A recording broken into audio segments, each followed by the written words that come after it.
Why does Allah subhanahu wa ta'ala allow bad things to happen?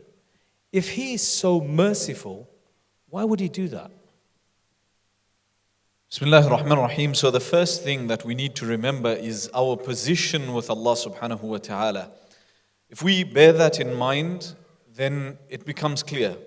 Allah subhanahu wa ta'ala created us. He is the creator and we are the created. We are the creatures of Allah subhanahu wa ta'ala, created by Him.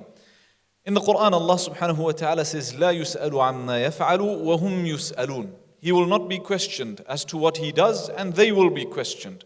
So as a slave, a servant of Allah subhanahu wa ta'ala, we need to understand that our position is one of slave and servant.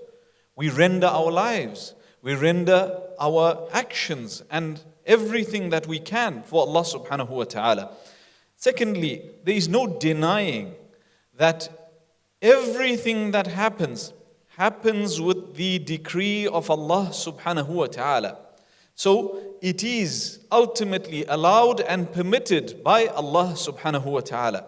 So someone may think that if the Lord Almighty is so powerful, then why doesn't He just stop all the suffering? Well, in reality, if we take a look at when human beings were being created, Allah subhanahu wa ta'ala says that the angels asked a similar question. أَتَجْعَلُ فِيهَا مَنْ يُفْسِدُ فِيهَا وَيَسْفِكُ الدِّمَاءِ. Will you place on earth those whom will cause corruption and spill blood? They will spill blood. What was the response from Allah subhanahu wa ta'ala? إِنِّي أَعْلَمُ مَا لَا تَعْلَمُونَ. I know that which you don't know, which means that our brains are limited to a certain capacity. Allah subhanahu wa ta'ala gave us free will. And every one of us here can say that we experience that on a daily basis. So if I want to lift a cup, I can lift it up. If I want to scratch my face, I can. If I want to walk somewhere, I can.